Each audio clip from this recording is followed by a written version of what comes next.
जिम्मेदारी हमारी होगी। लेकिन वो महात्मा ऐसे थे, उन्होंने कृपा कर दी, इनको भगवती का मंत्र दिया, देवी का मंत्र, कहा इसको तुम जपो, तुम हो तो बहुत दुष्ट। तो एक होता है दुष्ट की आलोचना करते करते किसी दुष्ट को दुष्ट दुष्ट कहोगे तो क्या सुधर जाएगा, वो और जिद्दी होगा। दुष्ट को भी सुधारने के लिए आपको एडजस्टमेंट करना पड़ेगा, थोड़ा उधर बैठना पड़ेगा, थोड़े उसकी हाँ में हाँ मिलाओ, और उपदेश नहीं सुनेगा तो दोस्ती की तरह से परामर्श देना पड़ेगा। प्रशंसा करके उसकी हित की बात उसको समझाओ, और कहो कि तुम गलत हो डाला है, कहो तब तो बवाल हो जाएगा। तीन तरह से उपदेश है, वही बात हमको कहनी है। आदमी नशेड़ी है, संध्या करोड़ पिए है, तो अब उसको समझाना है, कहना है ये गलत चीज है, तो तीन लोग बोलेंगे, उसके तीनों ही तरह से हैं। गुरु भी कहेगा और मित्र भी समझाएंगे और पत्नी भी कहेगी, लेकिन तीनों तरीका अलग होगा ना। गुरु का आदेश होता है डांट फटकार, सत्यम वद धर्मम चर, ऐसा नहीं करना चाहिए, ये गलत करते हो, खबरदार। तो सत्यम वद धर्मम चर आडर बोलता है ना, वो आदेशात्मक वाक्य गुरु की रिक्वेस्ट करेगा, मैं आपसे हाथ जोड़ के विनम्र, ऐसा बोलेगा रिक्वेस्ट, तो कहेगा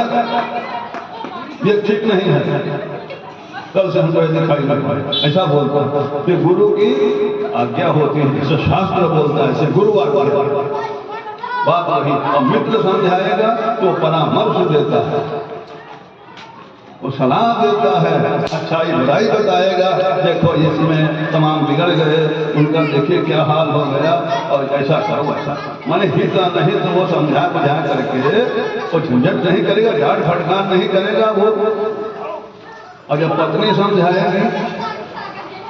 तो वो रिक्वेस्ट करती है, अनुरोध करती है, जब उनका चित्त प्रसन्न है तब वो कोई बात कहेगी, और नहीं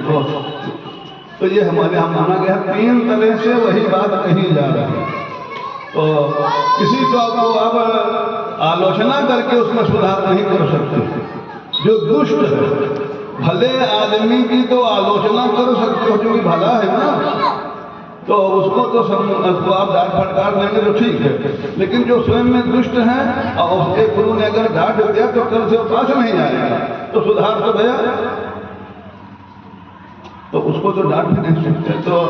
यहाँ क्या हुआ, तो महात्मा का कहना है कि इसकी अवहेलना करके इसको भगा देने से कल्याण नहीं, उसके संपर्क में आ गए, ये दुष्ट है, लेकिन ये बीच में बिगड़ गया है, संगत में बिगड़ा है, संगत में बिगड़ा है, तो हमारी संगत भी तो कुछ काम करेगी। किसी की संगत में खराब हुआ, अब ये हमारी संगत में आया है, तो डांट फटकार नहीं, लेकिन धीरे धीरे धीरे तो उनके संपर्क में आया, तो मंत्र दे दिया, और मंत्र दिया तो इसने खूब जप किया, और जप किया तो इसको भगवती के प्रति खूब श्रद्धा आस्था, बहुत जप किया, अब देवी प्रसन्न हो गई, क्योंकि आचरण नहीं, वहां तो जब संख्या बढ़ गई ना, हम बता चुके, वो जब संख्या इतनी हो गई कि वो जो पुण्य इकट्ठा हुआ और मान को कुछ रहा नहीं, खूब जब चलाए हुए है, देवी प्रसन्न है। तो इसने सोचा इतना जप किए हैं,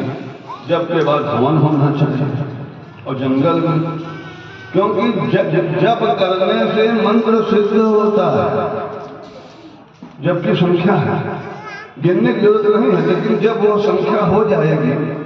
आप गिनो चाहे ना गिनो, जब इतनी संख्या, जैसे टंकी में पानी भर जाता है तो आजकल एक नीचे लगा होता है, वो बोलती है ना, कोई बेल होती है, हम जहाँ हैं वहाँ बोल रही है, तो यहाँ चालू करो, वो ऊपर वो पानी भर रही, और जैसे टंकी भरेगी तो यहाँ वो गाने लगती है, टंकी भर गई, ऐसा बोलता है, वहां देखना नहीं पड़ता, वो भर गई तो बोल। ऐसे आप जब करते चले जाओ, काउंटिंग नहीं है, जैसे वो जितनी बड़ी टंकी है, जितना उस मंत्र का जितना अनुष्ठान होना चाहिए, वो संख्या जैसे पूर्ण होगी, ऐसे वो